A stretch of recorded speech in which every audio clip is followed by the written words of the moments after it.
They called me the Nanny, while I held an AI empire valued at $1.2 billion. Tonight, their laughter was the soundtrack to the collapse of the illusion my father had built. The champagne glass slipped in my father's hand as he laughed loud enough for everyone at the table to hear. "Still a nanny, Emma," he said, swirling his drink like the words were harmless. But they weren't. They landed like stones. My brother Liam joined in, grinning wide. "Wiping kids' noses won't make you rich, sis." The guests laughed with him, a polished chorus of approval. I smiled faintly, holding the stem of my glass tight enough that it almost cracked. I wanted to leave right then, but I didn't. I stayed because this time I wasn't the same girl who'd swallowed their mockery in silence. This time, I had something none of them knew about. Snow fell outside the Carter mansion that night, thick and soft, burying the world in white. The lake shimmered beyond the frosted windows, and every tree on the property glowed with strings of golden lights. It was our annual luxury Christmas party, my father's favorite stage. Politicians, bankers, CEOs, and their glittering wives filled the dining room dressed in velvet and diamonds. The house smelled of cinnamon and roast lamb. The sound of jazz drifted through the air, expensive and practiced. Everything sparkled except for the space inside me. I stood near the bar, pretending to study the ice melting in my glass of tonic. It was strange how memories could echo louder than the music, years of being the family disappointment condensed into every laugh, every patronizing smile. I could almost hear my father's voice from a decade ago.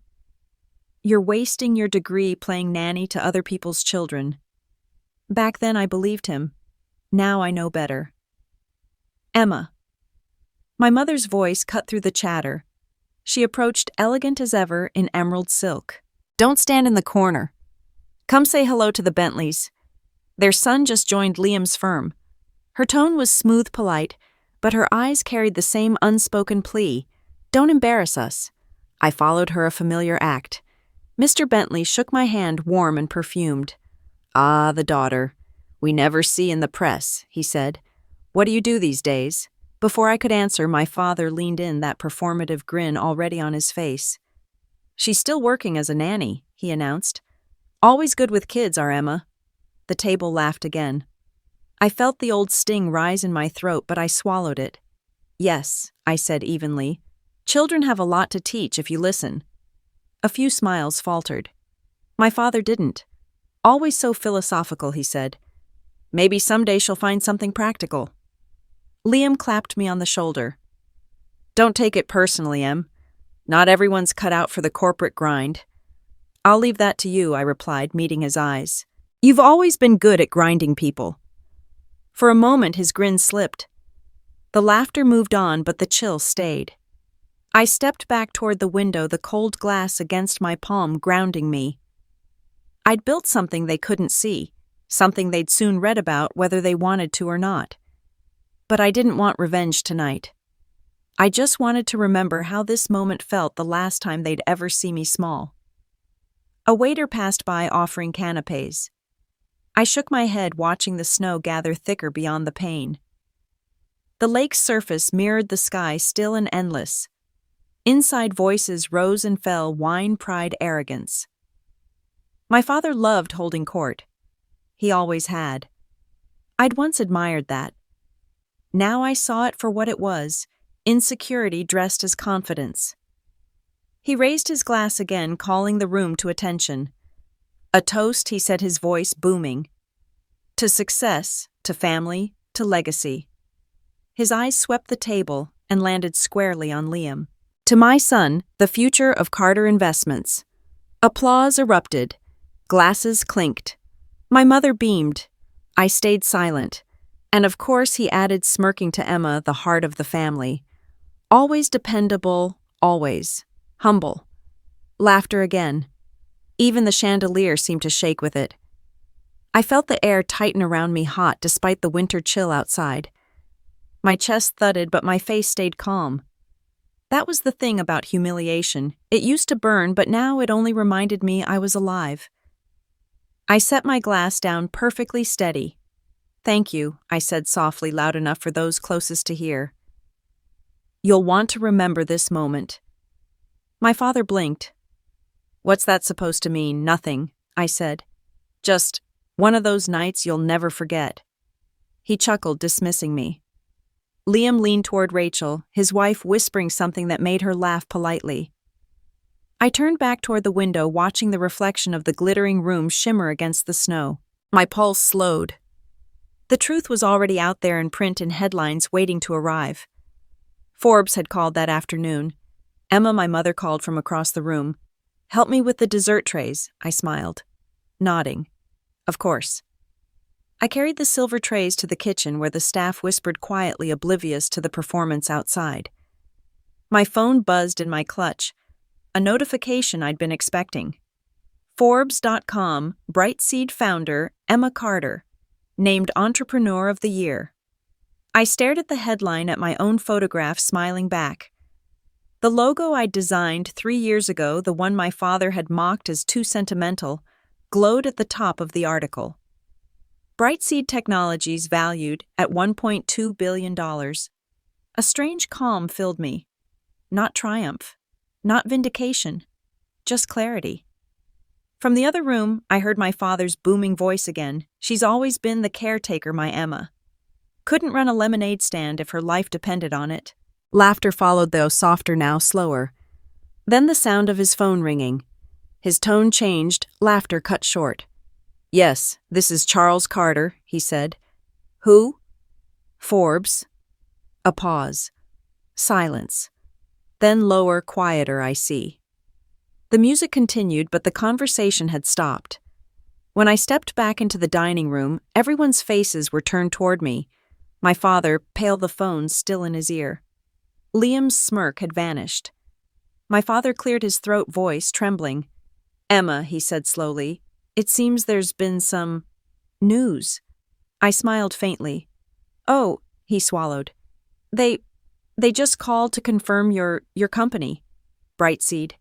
"Yes," I said softly, steady as the snow outside. "It's doing well." The silence that followed was perfect, crisp and clean, like fresh snow over old footprints.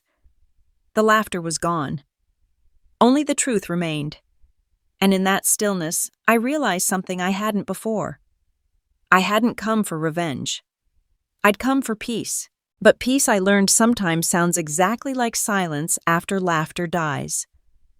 The morning after the party, the snow outside my window looked almost too clean, too quiet, as if the world itself had pressed reset while I lay awake remembering every word, every laugh that had echoed in my father's house. I hadn't slept. The adrenaline had burned through me like fire and ice. I watched the sunrise paint the lake gold, and for the first time I didn't feel small. I felt done. I brewed coffee in my apartment overlooking downtown Seattle, surrounded by the gentle hum of a life I'd built from nothing. The walls were lined with sketches, early designs for Brightseed, back when it was just a dream on my kitchen counter. Each drawing was smudged with caffeine and exhaustion, but they were mine. My phone buzzed nonstop, missed calls from my brother, from my mother, from numbers I didn't recognize. I ignored them all until the screen flashed, "Dad." I let it ring once, twice, then pressed decline. The silence that followed was heavier than his voice would have been. He'd never called to apologize before. He wasn't the type. He was the type to control, to lecture, to demand, but not to listen. I set the phone down and exhaled. The smell of coffee filled the room, earthy and warm. My reflection in the window looked different, somehow older, yes, but also lighter. I didn't look like the girl they used to call the helper, the one who cleaned up everyone's mess at Christmas. That girl had died the night I walked away from their table. The doorbell rang. Nora, my operations manager, and truthfully, my only real friend, stood outside in a gray coat and red scarf, holding a bag of croissants. "You made the news," she said, stepping in. "Front page of Forbes, CNN, TechCrunch, even The Guardian. They're calling you the empathy engineer." I laughed softly. "That's a new one." "It's perfect," she said, grinning. "You turned AI into something that actually understands emotion. You built an empire out of kindness. I hope your father's choking on his ego right now." Nora, I warned, half smiling. What? Don't tell me you still feel bad for them. I didn't answer. I poured her coffee, my mind drifting back to the night before, the look in my father's eyes when he realized the truth. It wasn't anger that haunted me. It was disbelief. The man who had spent his entire life measuring worth in numbers had finally seen one number too big to ignore. I realized the prize wasn't revenge. It was the quiet, autonomous life I'd built, I said quietly. Now I just need the distance to enjoy it. Then you've already won, Nora replied, settling onto the couch. You built something real. That's more than most people ever do. I smiled, but inside I felt the familiar ache, the one that came from knowing success didn't erase loneliness. The apartment was beautiful, yes, glass steel, a skyline view. But it was also silent, too silent. My thoughts wandered back to when I first left home. I was 23, broke and furious, the kind of fury that doesn't explode but corrodes. I'd moved to Seattle with a backpack, an idea, and nothing else.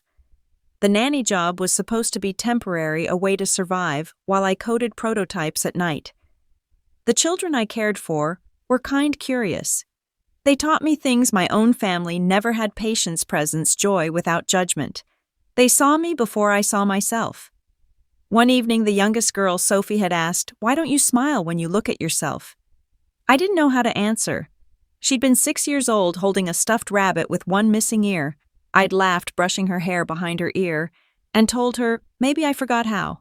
That night I went home and started sketching Brightseed's first interface, an emotional learning model designed to help kids express feelings through color and sound.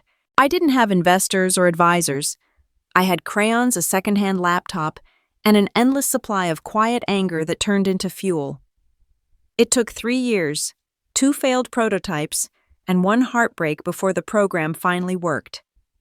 Brightseed became my escape, then my purpose, then my miracle. Nora interrupted my thoughts. The team wants to celebrate. Big dinner, press coverage, the whole thing. You deserve it. I shook my head. No press dinners, not yet. I need time. She studied me. You mean you need space from your family? Both, I admitted. I walked to the window. Outside, the city moved on buses, lights, people carrying umbrellas under flurries of snow. The world didn't care about family drama. It cared about innovation, progress, profit. But I cared. That was the problem. I opened my laptop and reread the article headline, "Brightseed, the AI Startup Teaching Compassion to Machines." Underneath, a quote from me that the journalist had pulled from an old interview. Technology shouldn't replace empathy. It should remind us of it. I closed the laptop. My own words stung. The phone buzzed again, this time a text from my brother. "You humiliated Dad. Call me." I didn't. I couldn't. I wasn't sure if I felt guilty or free. Maybe both. When I was a teenager, Dad used to tell me, "You're too emotional, Emma. That's your weakness." I'd believed him for years. But emotion wasn't weakness. It was power. I just learned how to speak it in code. By noon, the snow had turned to rain. The phone kept lighting up. Finally, I answered. My mother's voice came through, soft, measured. "Emma, your father isn't well." My stomach tightened. "What do you mean, he's processing?" "He didn't sleep. He's embarrassed. You know how he is. That's not the same as being sick." A pause. "He asked me to tell you he wants to talk. Maybe fix things." I hesitated. He never wanted to fix things before. "People change," she said quietly. "Sometimes only when they have to." When the call ended, I sat in silence. The city outside blurred through raindrops. For a moment, I saw the girl I used to be, 20, scared, desperate for approval. And I whispered to her, "We don't need it anymore." Nora gathered her things. "You okay?" "I'm fine." I lied. She paused at the door. "You know you can forgive without going back, right?" I nodded, but the truth was harder. I didn't know how to do either. After she left, I sat at my desk again, staring at the framed photo of me with Sophie, the little girl who once made me promise to smile more. Behind us, her family's Christmas tree glowed, simple, small, nothing like the Carter mansion. but the warmth in that photo was real. I smiled now just slightly and whispered, "I remember." Outside, the rain slowed. The clouds parted, letting in a thin beam of light that spilled across my desk. My father's last words at the party echoed in my mind, not the mockery but the shock. "Seems there's been some news." Yes, I thought. There has been. But the real news wasn't that Forbes had called. It was that I'd stopped waiting for him to. The call came 2 days later. My father's number again. This time, I didn't hesitate.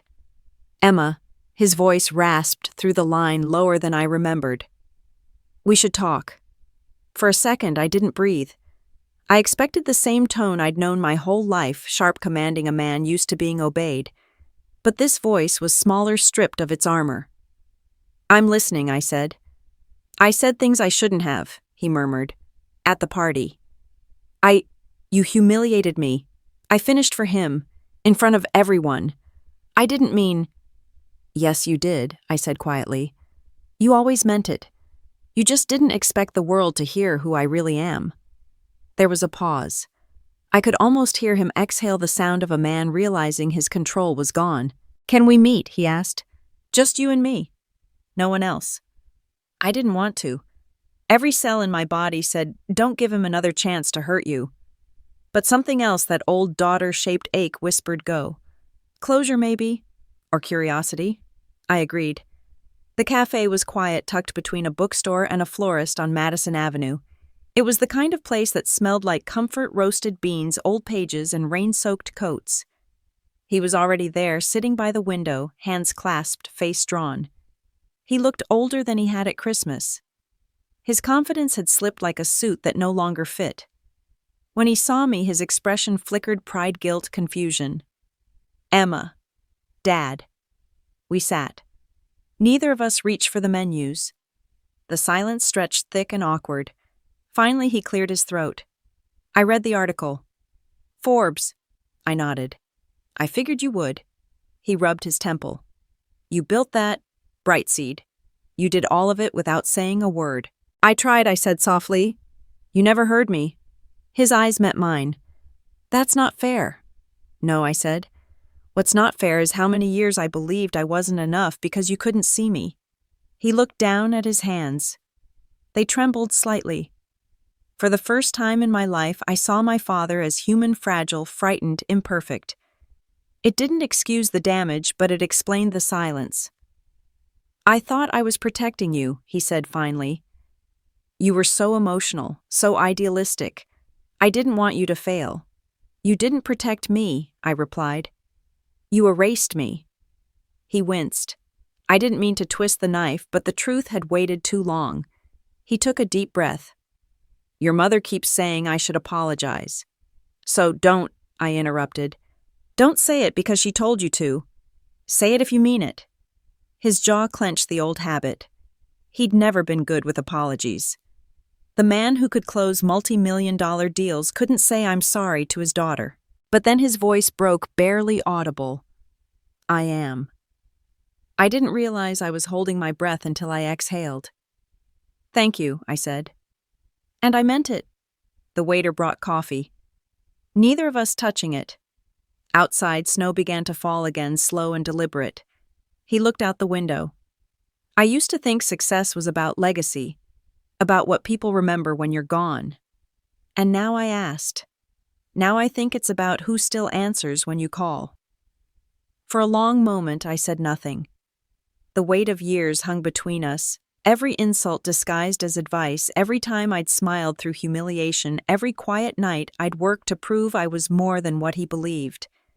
Finally, I reached across the table, my hand hovering over his. "You don't have to understand everything I said. You just have to see me now." He nodded once, eyes shining. For the first time, we didn't argue. We just sat there, two people who'd both built walls so high, neither could see the other until the wind knocked them down. When I got home, the air in my apartment felt lighter. I poured myself tea and sank into the couch, my mind replaying the conversation. It hadn't fixed everything, nothing could, but it had shifted something deep inside me. I wasn't waiting for approval anymore. I was reclaiming my story. The phone buzzed again. This time it was an email subject line, invitation. Brightseed Annual Summit. I'd forgotten the date was so close. I was supposed to give the keynote speech in front of hundreds of partners and investors. Nora had written the first draft of my remarks weeks ago, but suddenly I knew what I needed to say. Not about innovation, not about profit, about empathy, the one thing that had built my empire and nearly destroyed my family. I opened a blank document and began typing, "The future of technology isn't intelligence, it's understanding." The words came easily, flowing like a confession. I wrote about the girl who'd been mocked for caring too much, who'd turned that tenderness into code that could teach machines to recognize human emotion. I wrote about forgiveness, the hardest kind, the kind you give to people who never asked for it. When I finished, I leaned back, reading the final line, "Empathy doesn't make you weak. It makes you unstoppable." My father's face flashed in my mind, not the man who'd laughed at me, but the one who sat across from me today, trying fumbling human. Maybe that was enough. Maybe that was everything. That night I walked down to the waterfront where the city lights shimmered across the bay. The cold bit at my cheeks, but I didn't mind. The water reflected streaks of gold and blue rippling softly. A little girl passed by, bundled in a pink coat, holding her mother's hand. She turned and smiled at me, a smile so pure it broke something open in my chest. I smiled back. My phone buzzed again. A text from Dad. Just 2 words, proud, always. For the first time in years, I believed him. I slipped the phone into my pocket and whispered into the wind, "Me too." Above me, the first star appeared faint and steady. It wasn't about revenge anymore. It hadn't been for a while. It was about peace and the quiet, extraordinary power of finally being seen. The day of the Brightseed Summit arrived, with a gray Seattle sky that seemed to mirror my nerves. The stage was already set, hundreds of chairs aligned under white light, the company's logo glowing on the massive screen behind the podium. Cameras from CNBC, Bloomberg, and Forbes lined the aisles. I'd been in meetings like this before, but never with my name on the banner. "Are you ready?" Nora asked, handing me a wireless mic. She looked proud, steady the way she always did before something big. I smiled faintly. Ready enough? Outside the glass walls, rain streaked down in slow trails, softening the city's edges. Inside, the hum of voices built like a tide, employees, investors, reporters, all waiting for me. They were here to celebrate the billion-dollar valuation, the technology, the vision. None of them knew they were about to hear something else entirely. When the announcer's voice echoed, my heartbeat synced with the rhythm of applause. I walked out, lights, blinding faces blurring. I used to fear this moment being seen. Now I craved the truth more than the comfort of anonymity. "Good morning," I began. When I started Brightseed, I was working as a nanny. I didn't have investors or degrees that impressed anyone. I had crayons, code, and a stubborn belief that empathy could be taught even to machines. A quiet laugh rippled through the crowd. I smiled not out of nerves, but out of recognition. They were listening. I continued. "We live in a world obsessed with intelligence. Faster, smarter, stronger. But what if the future we need isn't about intelligence at all? What if it's about understanding the words weren't from a pitch deck? They were from a place raw and personal." I told them about the children who inspired Brightseed, how one little girl once asked me why adults stopped listening when they grew up. I told them that the hardest part of innovation isn't building something new. It's unlearning the idea that kindness doesn't belong in business. When I finished, the silence in the room wasn't awkward, it was alive. Then came the applause, rising like a wave, thunderous and honest. Nora met me backstage, her eyes shining. "You killed it," she whispered. No one expected a tech keynote to make them cry. I laughed softly, adrenaline still buzzing in my veins. Then it worked. But as the applause faded behind me, the truth settled in my chest like an ache. Success had come at a price when I still wasn't sure I'd been willing to pay. Later that afternoon, the office was quiet. Most of the team had gone home to celebrate. I sat alone in my glass-walled office overlooking the rain-slick city. The trophy from the summit sat on my desk, gold and gleaming. I reached out to touch it, but my hand stopped halfway. It wasn't the trophy I wanted. It belonged. And I still didn't know where I truly belonged between the family that had once rejected me and the world that now revered me. The intercom buzzed. Emma Nora's voice said, "Someone's here to see you." Before I could ask who, the door opened. My brother Liam. He looked different, not in appearance but in energy. His usual swagger had softened. He wore a simple gray coat instead of one of his tailored suits. "Hey," he said, stepping in. "You're hard to get on the phone these days." "I've been busy," I said carefully. He smirked. "So I've heard. Forbes the summit. Dad's been talking about nothing else. He's different lately." "Is he?" "Yeah," he said. "He doesn't shout anymore." "It's weird." I studied him for a moment.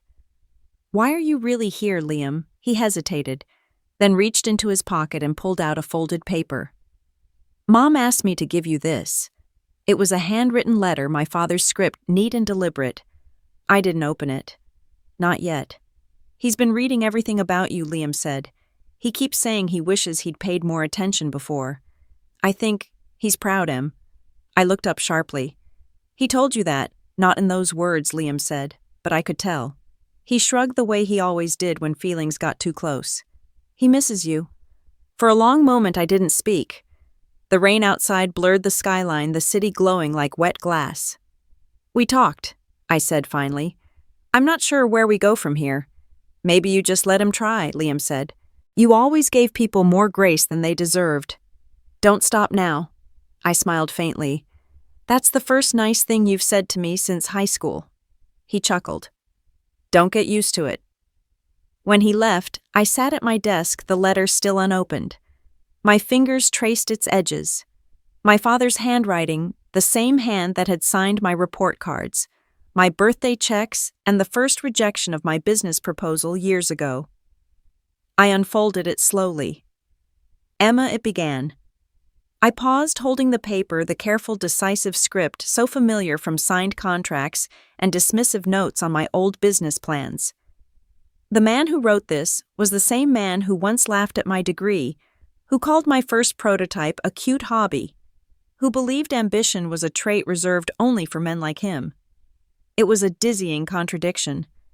For years I had craved this validation, rehearsing the exact words I'd say when he finally admitted his mistake. But now that the moment was here, the rehearsed anger felt hollow. I realized I wasn't waiting for an apology. I was waiting to see if the vulnerability in his voice was real. I needed to know if the father who only looked at numbers now saw me, the person, not just the billion-dollar figure attached to my name. I've spent my life mistaking control for love. I wanted to protect you from failure, but I ended up protecting myself from watching you surpass me. I didn't know how to handle your courage, so I called it foolishness. That was my failure, not yours. I hope one day you can forgive me for not seeing who you already were. At the bottom, his signature wavered slightly, Dad. I read it twice, then a third time. My throat tightened, but I didn't cry. Instead, I smiled a small, fragile smile that felt like something breaking free inside me. Forgiveness, I realized, wasn't a transaction. It was a choice you made alone, long before the other person deserved it. I looked around the office, the glass walls, the hum of servers, the muted city beyond. Everything here had started as proof. Now it was peaceful. The rain stopped. Light broke through the clouds, turning the wet pavement into a mirror. I walked to the window, watching the reflection of my own face flicker against the skyline. My phone buzzed again, a text from my mother. "Dinner next Sunday, home. Just family." I typed back slowly, "I'll think about it." As the screen dimmed, I caught my reflection again, no longer the girl they left behind, no longer the daughter who had to earn her place. For the first time in my life, I was simply me, and that finally was enough. The message sat on my phone screen for 2 days before I answered it. "Dinner next Sunday. Home. Just family." My mother's words were simple, but they pulsed like a heartbeat. Just family. I wasn't sure if I still fit that description. By Friday, I had half a dozen drafts of replies, all unsent. Nora noticed my silence as we wrapped up another long day at the office. "You haven't been yourself," she said, leaning against my desk. "What's going on?" "My mom invited me to dinner," she arched her brow. "The same mom who let your father mock you in front of half of Boston." "Same one," I said, smiling faintly. "And you're thinking about going?" "I don't know," I admitted. "It's Christmas again. And despite everything, part of me still wants to believe it'll be different this time." She crossed her arms. "You've already given them forgiveness. You don't owe them another performance." "I'm not going for them," I said softly. "I think I'm going for me." She studied me for a moment, then nodded. "Then go. But go as Emma Carter, the woman who built her own empire, not the girl they used to treat like an errand runner." The drive up to Mercer Island on Sunday felt surreal. The Carter mansion sat where it always had perched above the lake, like a monument to pride and polished ambition. The lights glowed golden against the snow wreaths. On every window, the same white poinsettias my mother ordered every year. When I stepped out of the car, the cold hit me like a memory-sharp, clean reel. For a second, I just stood there watching my breath rise in the air. The last time I'd walked up this path, I'd left in tears. Tonight, I walked slowly, not out of hesitation, but control. The door opened before I knocked. My mother stood there in an ivory sweater, her silver hair pinned back neatly. "Emma," she breathed, her eyes soft. "You came." "Hi, Mom." Her smile trembled as she reached for me, pulling me into a brief hug that smelled like cinnamon and perfume. "Dinner's almost ready. Your father's trying." That word made me almost laugh. Trying. The great Charles Carter was trying. Inside the house looked the same polished oak floors, fire crackling the portrait of Liam and me, as children still hanging above the staircase. I paused under it, staring at the frozen smile of a girl who hadn't known what silence could cost. "Emma." My father's voice came from the living room. He stood by the fireplace, a glass of water in hand instead of whiskey. His posture was straighter than I remembered, but his eyes, those proud, calculating eyes, had softened. "You look good." "So do you," I said, though we both knew it wasn't true. Time had carved new lines into his face, deeper than age alone could explain. We sat at the dining table, just the four of us, Mom, Dad, Liam, and me. No guests, no staff, no audience. The air felt heavy but cleaner somehow, as if everyone had agreed to drop the performance. Mom served roast turkey and mashed potatoes, her holiday specialty. So she began lightly, "Bright Seed's doing incredible, isn't it? We saw you on TV again." "That speech?" "Oh, it made me cry." "Thank you," I said. It felt important to say. Dad nodded. "You've built something extraordinary. I can't pretend to understand half of it, but it's impressive." I smiled faintly. "You used to tell me emotion had no place in business." He hesitated, then gave a small shrug. "Turns out, I was wrong." The room went still for a second. My mother's fork paused midair. Liam looked up from his plate. "You were wrong," I repeated quietly. He nodded. "I didn't think empathy could lead to success. But I see it now. Maybe it's the only thing that does." The words hit harder than I expected. I didn't know whether to feel vindicated or sad for how long it had taken him to understand. We ate mostly in silence after that. Every so often, Mom would ask small questions about my work or the team. Liam talked about moving out of state, starting fresh. It was awkward, but not cruel. And in this house, that was progress. After dinner, Mom brought out coffee and pecan pie. Dad lingered by the fireplace, staring into the flames. "You know," he said slowly, "I read that Bright Seed's launching a school partnership next year, teaching kids emotional awareness through AI. That's beautiful." "Thank you," I said. "It's the project I'm proudest of." He turned toward me. "You built something that changes lives. That's worth more than any stock portfolio I ever had." It was such an uncharacteristic thing for him to say that for a moment I couldn't speak. I saw the flicker of vulnerability in his eyes, a man realizing too late that love was the only legacy that mattered. I stood walking toward the window. The snow outside had started again, soft flakes drifting down like forgiveness. Behind me I heard him say my name, not sharply, not commandingly. Just Emma. When I turned, he was holding a small velvet box. "Your mother wanted to give you this," he said, opening it. Inside was a delicate gold bracelet engraved with one word: enough. I stared at it, my throat tightening. "You bought this," he shook his head. "She did. But I asked her to add the engraving." "You've always been enough, Emma. I just never told you." Tears blurred the lights around the room. For years I'd dreamed of hearing those words, rehearsing what I might say when they finally came. But now standing there, I realized I didn't need to say anything at all. I took the bracelet, fastened it around my wrist, and smiled through the tears. "Thank you." We didn't hug. We didn't need to. The distance between us wasn't gone, but it was smaller, bridgeable.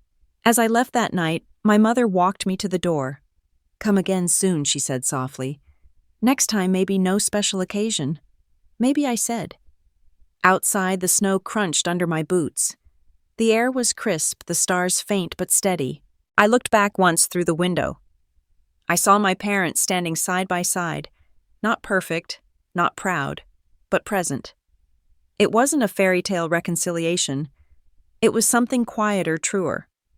When I got in the car, the bracelet glinted under the dashboard light. Enough. And for the first time in my life, I believed it. 2 weeks after that dinner, I thought things had finally settled. The air felt clearer between us. The tension softened into something almost like peace. But peace in my family never lasted long. It always came with an expiration date. The first crack appeared when Liam called one snowy morning. "Hey, Em, you got a minute?" His voice carried that old hesitation, the same tone he used before asking for something. "What's going on?" he sighed. "It's Dad. He's worried. The company, Brightseed. He read some articles online about your expansion plans, the one in Europe. He thinks you're moving too fast." I leaned back in my chair, eyes narrowing. Worried or controlling again? Maybe both. Of course. My father couldn't help himself. He'd apologized, yes, but control was his native language. He probably thought he was protecting me from risk, just like he had when I was 23, the day he called my idea for Brightseed a cute hobby. I took a slow breath. Tell him I appreciate his concern, but this time I'm the one making the rules. Liam hesitated. He's not trying to fight you. He's scared. I think he wants to feel included again. That word included hit something deep in me. All my life I'd wanted inclusion too, but on his terms. Now the tables had turned and I wasn't sure whether to let him in or keep him out. "I'll talk to him," I said finally. That night I couldn't sleep. My mind replayed the past like a film stuck on loop, all the Christmases I'd spent trying to earn his approval. The one when I brought him my first tech prototype, nervous and proud. He barely looked at it, saying, "You'll burn out before this thing even runs." The one when I'd baked cookies for everyone, only for him to ask why I didn't have a real job yet. Back then, I used to stare at the glittering tree lights and make promises to myself, next year I'll make him proud. Next year I'll have enough. But now, standing on the balcony of my penthouse with the city below me, I realized something else. Maybe he hadn't been the villain I'd painted him to be. Maybe he was just a man so afraid of failure that he couldn't imagine his daughter succeeding without him. The thought softened me a little. When the phone buzzed again, it wasn't Liam this time. It was Dad. "Text only. Can we talk?" "I'll come by your office tomorrow. Please?" I stared at the screen for a long time before typing, "Okay." He arrived the next afternoon wearing his old navy overcoat, snowflakes melting on the shoulders. His hands looked smaller somehow, like time had worn them down. "Emma," he said as I led him into my office, "this place is remarkable." I smiled faintly. "It's just work, Dad." He shook his head. "No, it's everything. You built this from nothing. You built it after I told you you couldn't." The honesty in his voice startled me. "I didn't mean to control you," he said. "I just didn't understand you.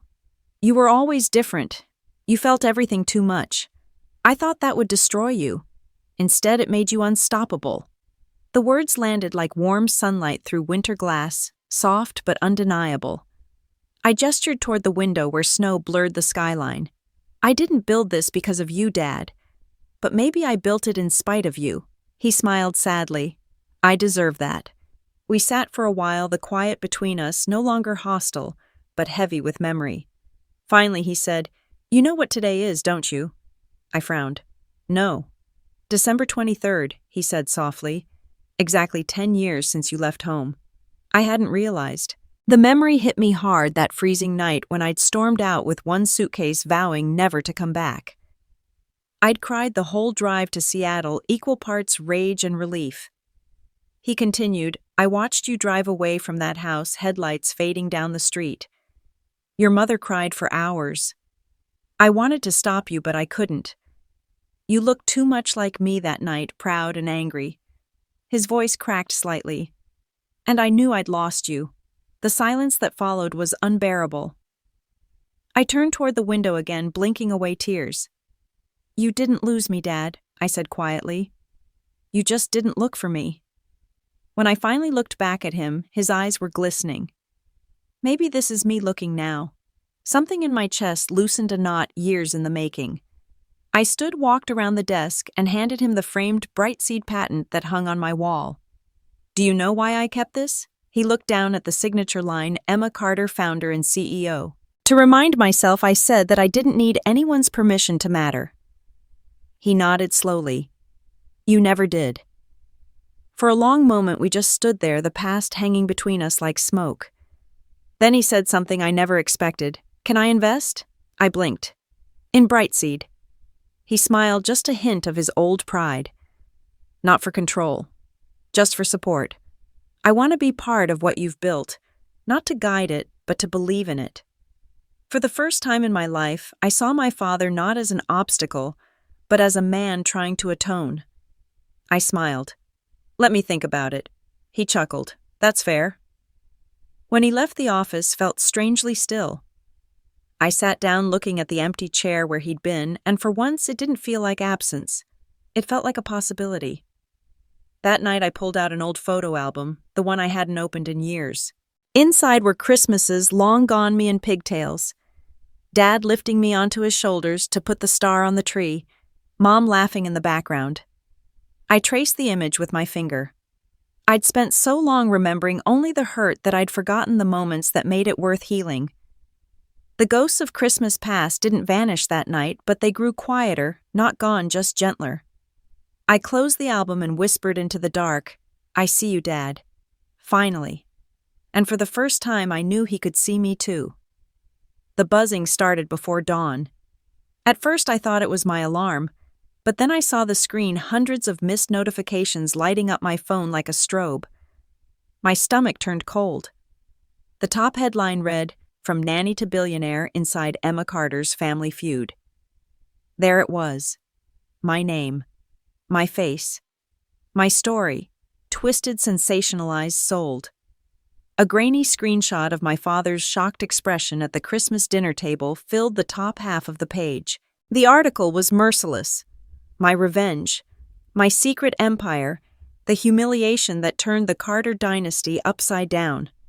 They even quoted supposed family insiders who said I'd been plotting to expose him for years. By the time I reached the end, my hands were shaking. Every truth I had fought for was now weaponized against me. The knock on my door came just minutes later. "Open up," Nora's voice called. I brought caffeine and bad news. She walked in holding a coffee in one hand, her tablet in the other. "It's everywhere," she said flatly. CNN, Bloomberg, and even TMZ picked it up. The Christmas dinner video is trending again, edited this time to make you look like a cold corporate villain. They're calling it the Billionaire babysitter story. I took the tablet from her. Comment sections filled the screen. Praise tangled with cruelty. She's my hero sitting beside a spoiled rich girl pretending to be humble. My throat tightened. "They don't know anything," I whispered. "They don't care," Nora said. "It's a feeding frenzy. Everyone loves a redemption arc until it threatens to be real." I turned away, pacing the apartment. "Who leaked this? Those quotes about my dad?" "Those weren't public." She hesitated. "I don't know yet. But it's not random. Someone wanted this to blow up.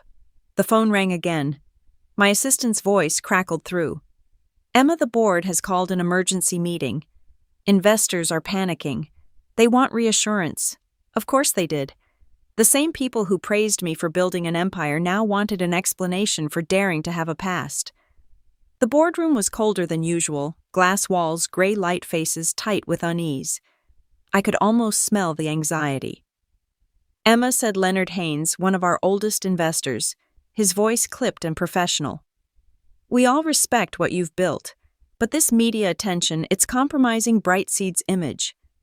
Empathy can't be our brand if your story turns into a scandal. A scandal, I repeated. I was mocked by my family. That's not a scandal. That's life. He pressed on. Public perception matters. We'd like to hire a crisis management team and maybe consider issuing a joint statement with your father.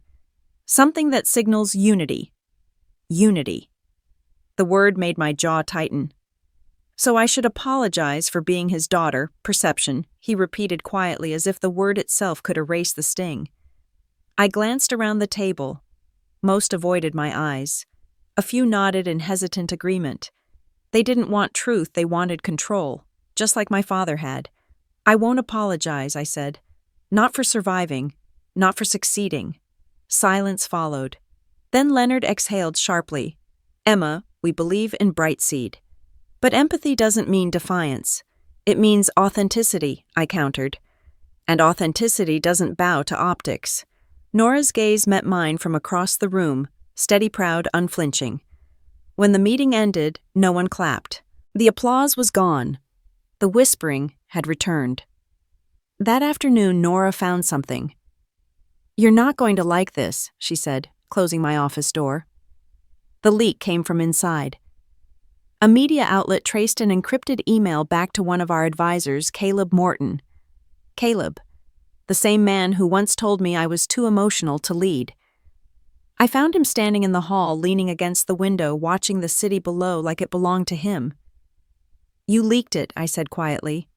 He didn't even flinch. I gave them what they wanted. You think they care about your software? They care about your story. This publicity will only grow Brightseed. You betrayed me, I said. He smiled thinly. I built your image. Don't act like you don't owe me part of it. For a moment, I wanted to slap him. Instead, I took a step closer, my voice low and steady. You built nothing.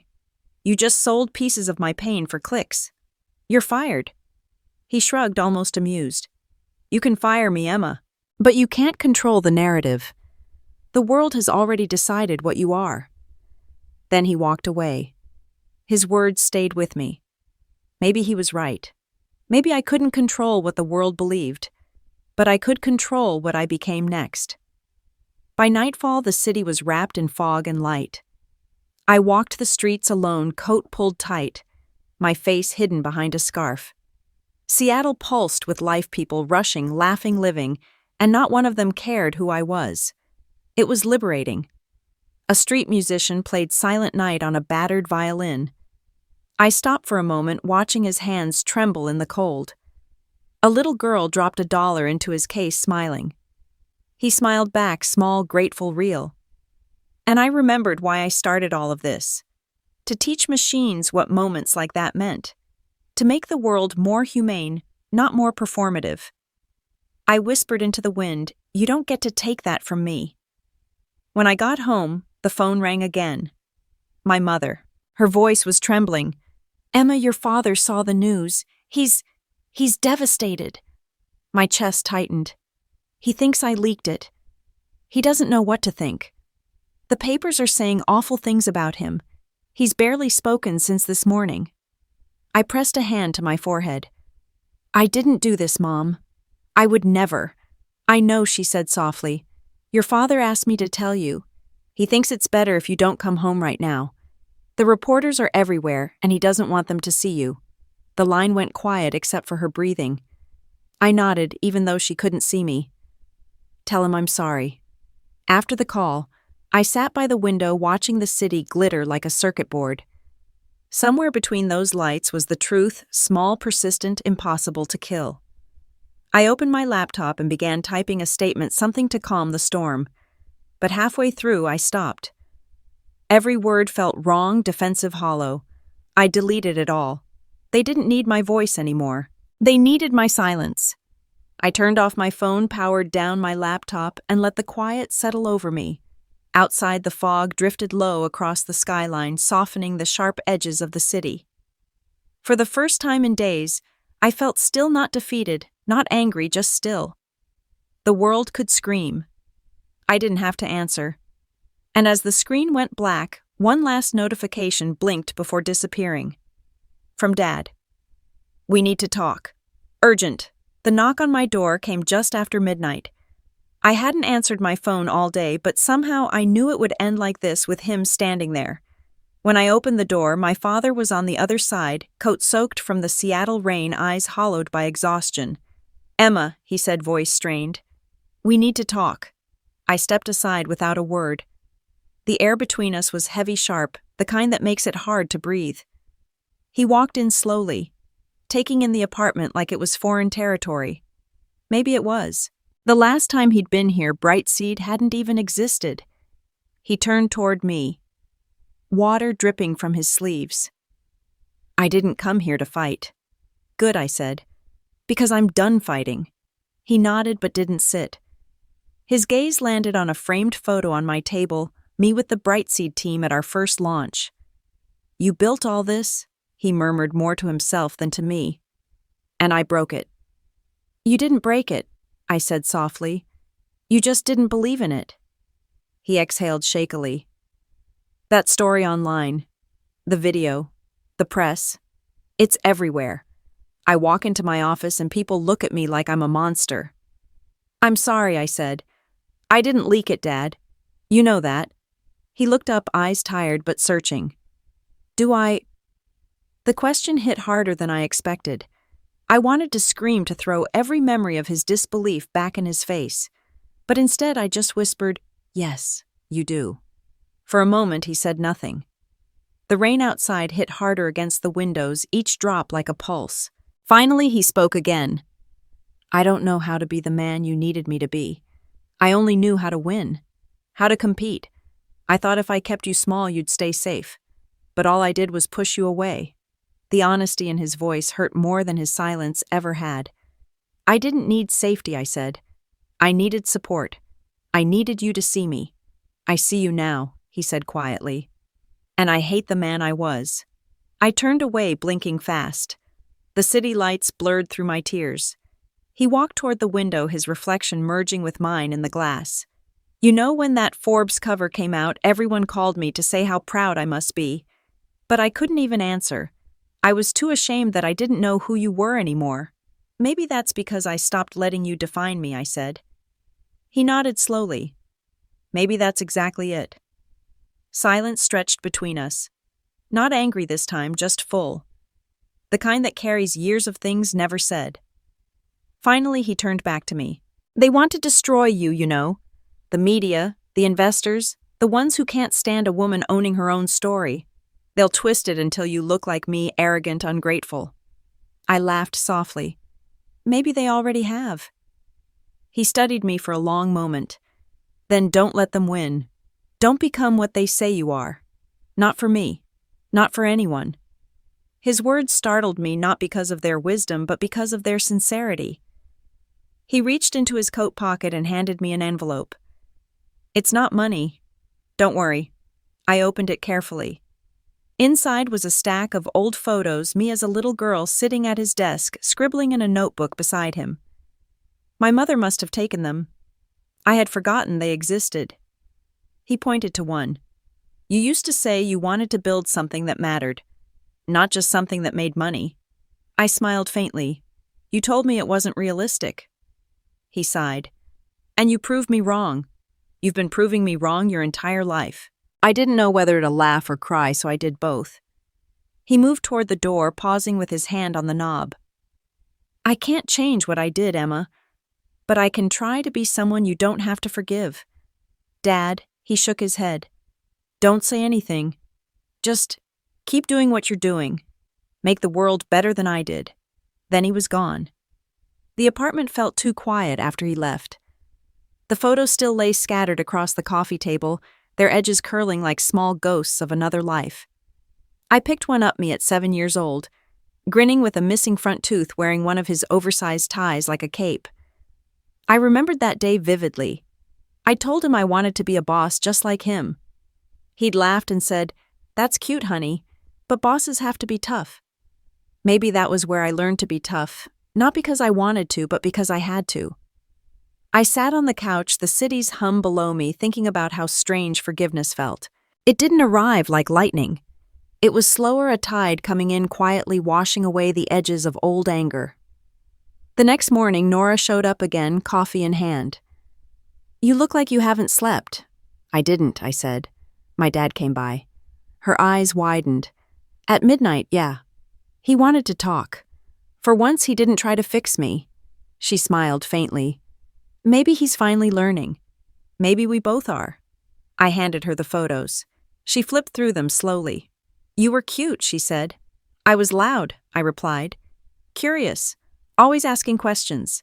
He used to say, 'I'd make a good lawyer.'" She grinned. "And instead you made robots feel things. Same energy." I laughed, the sound surprising even me. Nora sat down beside me, her tone softening. "You know, all of this, it's not about revenge anymore. It's about rewriting what they told you to believe." I nodded. It always was. She squeezed my hand. "Then don't let them write the ending."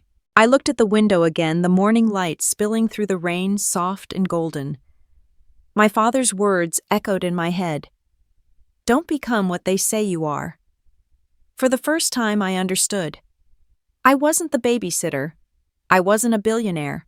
I wasn't the daughter of Charles Carter, the man who mocked me. I was me.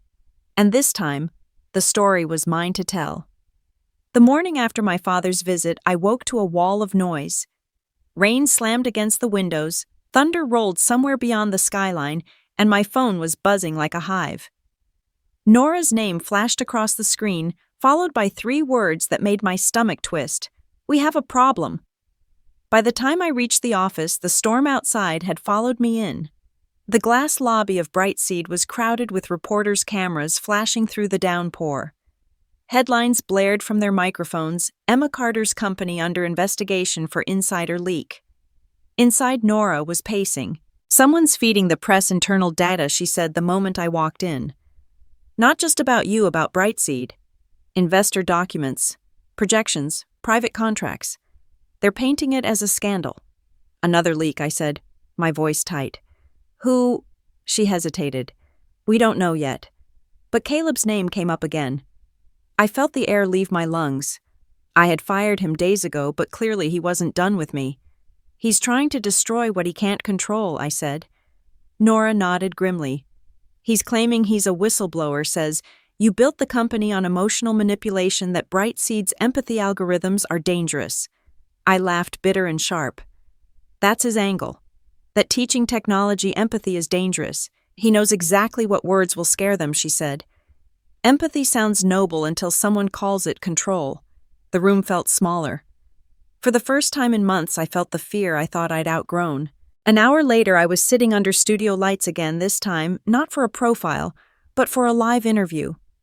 My PR team had begged me to address the allegations before the story spun further out of control. The journalist, a sharp-eyed woman named Elise Ward, didn't waste time. "Ms. Carter, the world knows your story from Nanny to Billionaire CEO. But recent reports suggest Brightseed's technology manipulates human emotion. Some even say it's designed to exploit vulnerability. What do you say to that?" I looked into the camera. The lights were hot. My heartbeat thudded in my ears. "I built Brightseed to make empathy measurable," I said. "To help people be seen, not sold to. Anyone calling that manipulation doesn't understand the difference between empathy and exploitation."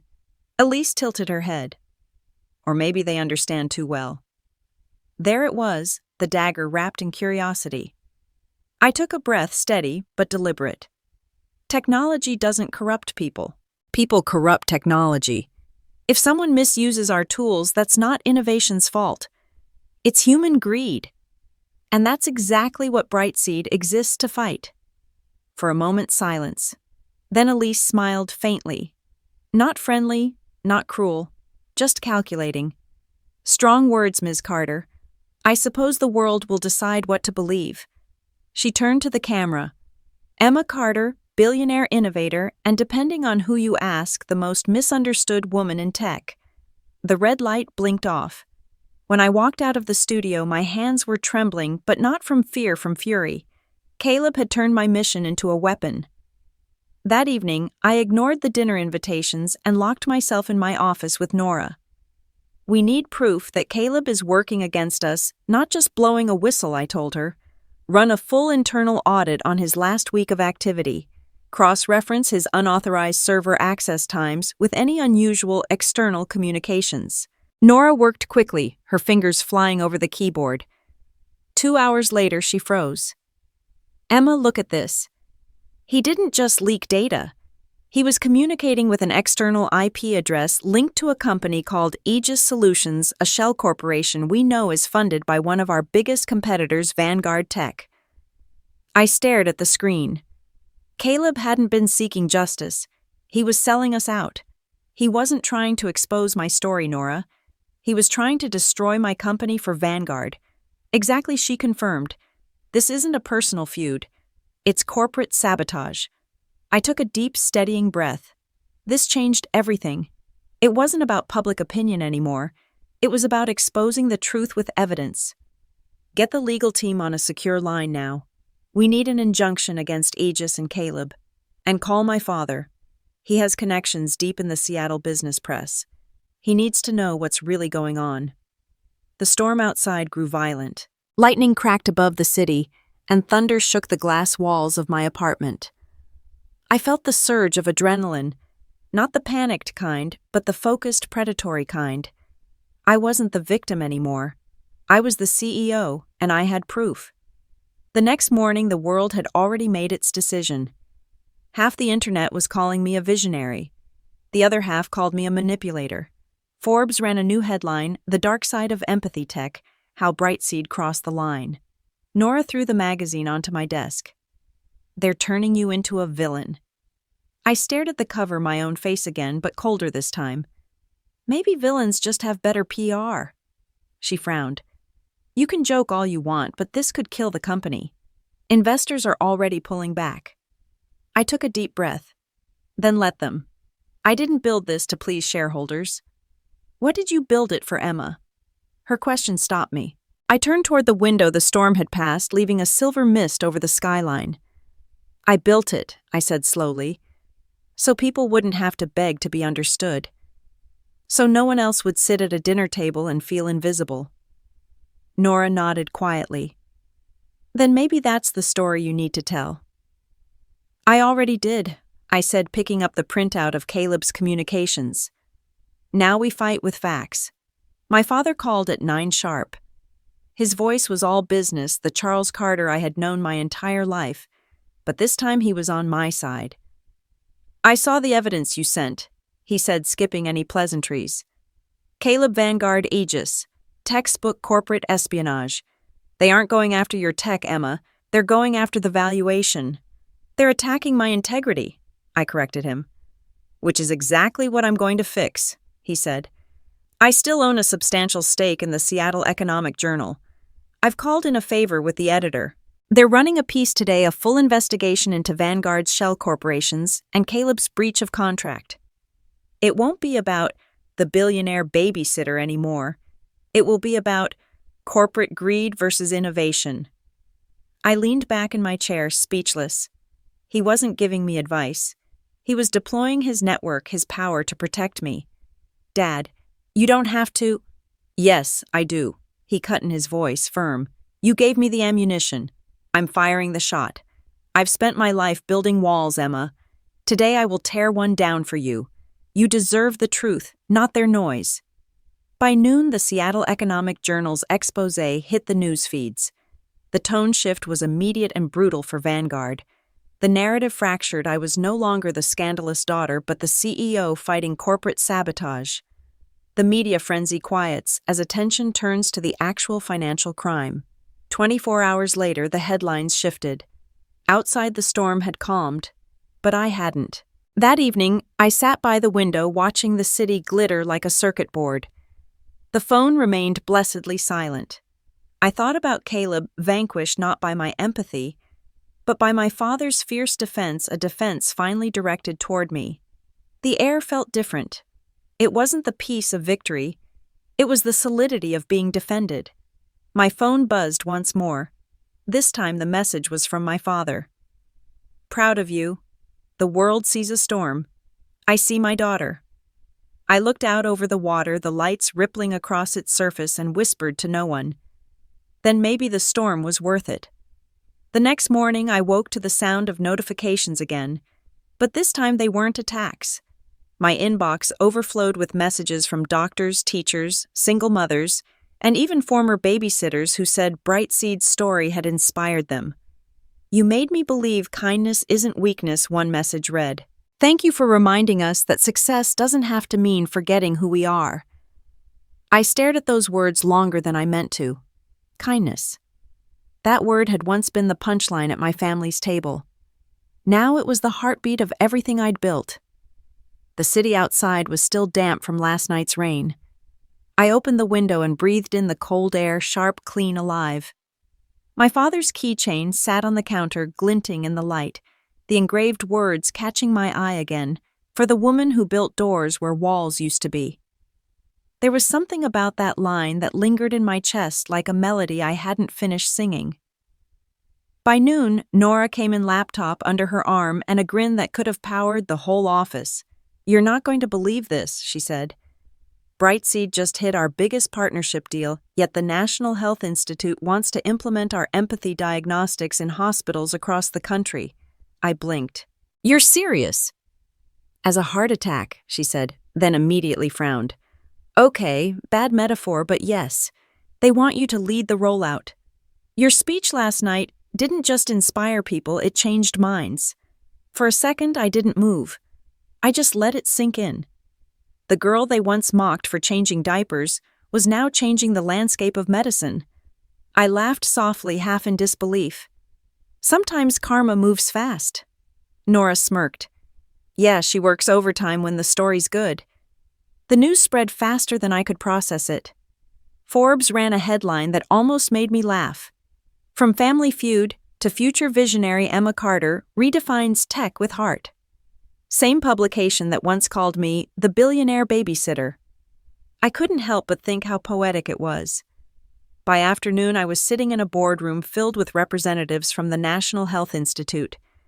Men and women in suits, polished and skeptical, stared at me across the long table. One of them, a gray-haired man with wire-framed glasses, leaned forward.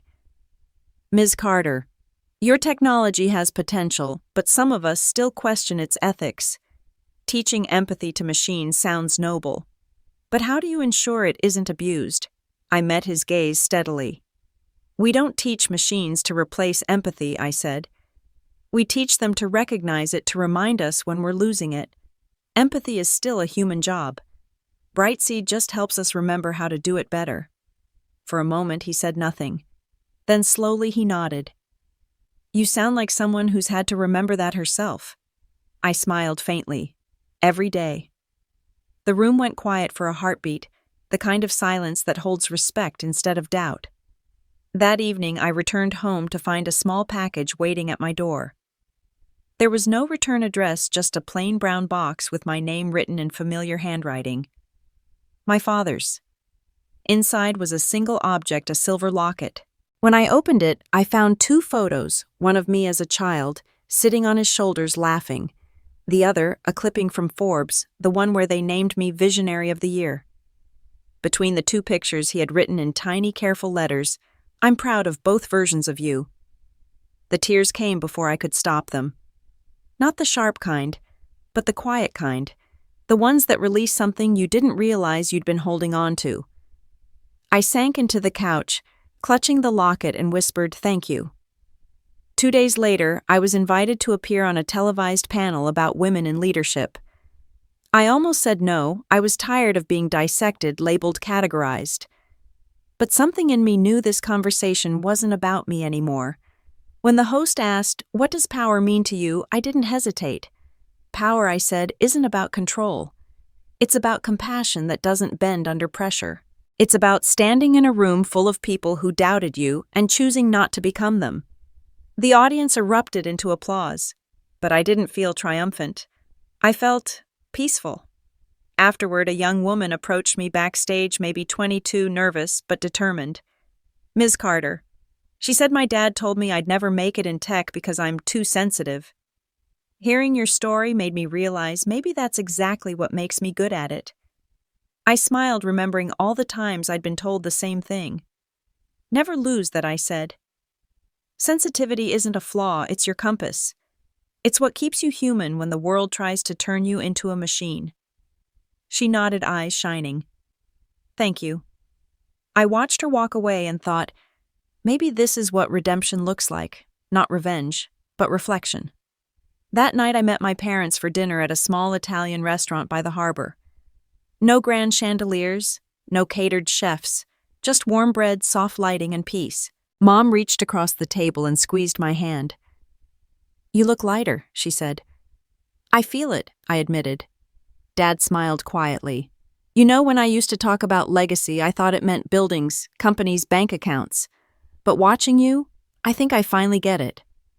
"What is it then?" I asked. "Legacy," he said softly, "is the people we make better by being brave enough to change." For the first time in a long time, I didn't feel the urge to prove anything. I didn't need to. The story had already shifted. As we ate, the conversation flowed easily. Laughter, small stories, even a few awkward jokes that somehow felt comforting. When dessert came, Dad raised his glass. "To the one thing the world can't measure," he said, looking at me. "Heart." We clinked glasses. The sound was soft, but it echoed deep. When I got home that night, I stood by the window watching the city lights shimmer across the water. My reflection looked back at me not as the billionaire, not as the babysitter, not even as the daughter. Just as Emma. For years I had chased validation, then vengeance, then victory. But in the end, the real win was quieter peace. Outside, a light drizzle began again, each drop soft against the glass. It sounded less like a storm this time, more like applause from the sky. And for once, I let myself simply listen. It was Christmas Eve again. 1 year since the dinner that changed everything. The snow had started early that morning, thin flakes drifting down over the city, softening its edges, quieting its pulse. I stood at my apartment window, a cup of coffee in hand, watching the lights blink across the skyline. Seattle looked different this year. Or maybe I was the one who had changed. The world outside was calm, but my phone buzzed nonstop. Invitations, press inquiries, charity galas, end-of-year features. For once, I didn't feel the need to say yes to any of them. Brightseed was thriving. Our hospital partnership had just been renewed, and we were expanding into Europe. I had everything I'd worked for: recognition, stability, respect. But what I wanted most tonight was quiet. Then came the call I hadn't expected. My father. "Dinner's at 6, he said, his voice softer than I remembered. "Same house. Fewer cameras this time." I laughed quietly. "You sure that's a good idea? Last time we made the evening news." "That's why we're keeping it small," he said. "Just family. No microphones, no Forbes." I hesitated for a second, then smiled. "I'll be there." When I pulled into the old driveway, everything looked almost the same: the big oak tree lit with gold ribbons, the front steps dusted in snow, and the familiar glow spilling through the windows. But something in the air felt different, lighter. Mom opened the door before I could knock. "You're early," she said, surprised but smiling.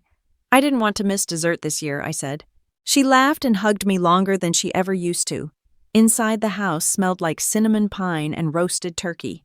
The same traditions, the same table, only this time, it didn't feel like a stage. Dad was in the dining room pouring wine. He looked up when I entered and smiled. "Emma." "Dad." We stared for a second, two stubborn people learning how to speak the same language. Then he raised his glass. "Glad you came. Glad you asked." At the table sat familiar faces, my brother Liam and his wife Rachel, who looked much more grounded than last year.